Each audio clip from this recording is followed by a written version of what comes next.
Alright, so I'm going to show you how to make something super simple. Basically shortcake. It's kind of like cake, but it's not quite as sweet as cake.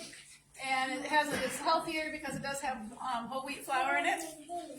Now I want to talk about the berry sauce because I'm not going to show how to do the berry sauce because it's so simple that you don't need me to show it to you. Basically, you just have your pan.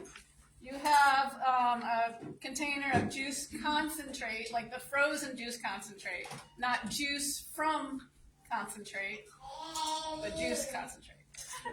And then you take 1 can of that. It can be like an apple berry or cherry or whatever type of fruit you're using, or it could just be apple. Like if you're using apples, you would use an apple juice. If you're using cherries, you would do like an apple cherry juice, whatever. So you just take that and you take some frozen vegetables, frozen fruit, and then you just add as much fruit as you want to the juice, and once you get it nice and hot and thick, then you do like a slurry of cornstarch and a little bit of water, and you pour that in, and then it just thickens. And so it's super simple. You're not adding, you have the juice concentrate, but it's not any added sugar. You don't add honey or anything like that, so it's super simple. But for the shortcake, it's very simple also. So what you want to do is you want to add your liquid ingredients first. So you have soy milk. Woo! Watch out. That's not sealed very well. Don't shake it. So I have soy milk here. There is the option that if you want to add some oil to it, you can. But I think it tastes fine without it. So this was without oil? Yes. Good. Yes. Yes, so what you tried was without oil. But some people like the oil for like an extra, let me grab a cloth. It's getting messy over here. Some people like the oil just because it gives it a richer texture. And if you wanted to, instead of using soy milk, you can use rice milk or almond milk. If you wanted it to taste even richer, you could use like canned coconut milk. That tastes really good. So whatever you want to use. Then we're going to add our sweetener. So I have my sweetener and my salt in here.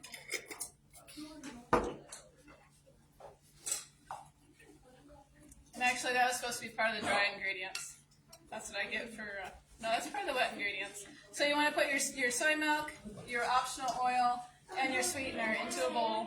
Now this isn't like one of those one bowl recipes because I don't like recipes to where you have to use 2 different bowls, one for your dry and one for your wet. That just creates more dishes, and then your kids have to tell you how they don't want to do the dishes and blah, blah, blah.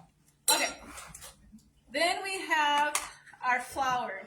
So I'm using oat flour just because I'm taking this home and I want to be able to eat it.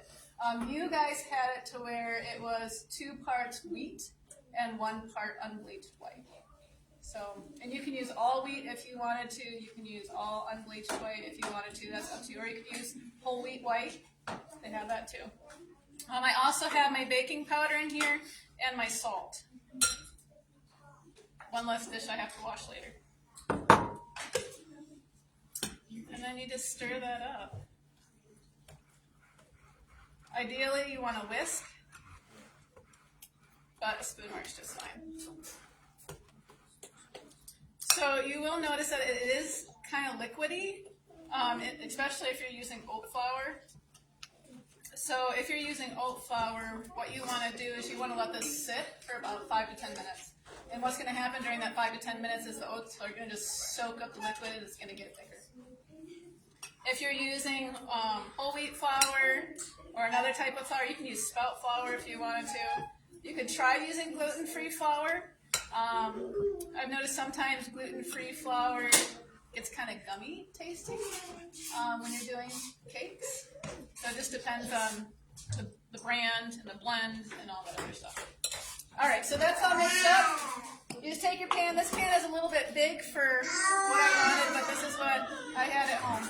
So you just want to spray it lightly. I guess that wasn't lightly. You just want to spray it good. And then we'll just pretend that this has been sitting for about 5 or 10 minutes.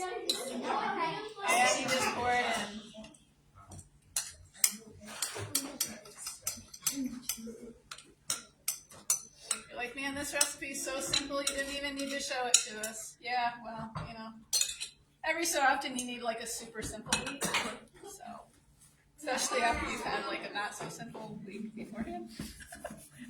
All right, so you just want to like move it around a little bit just so that's evenly distributed.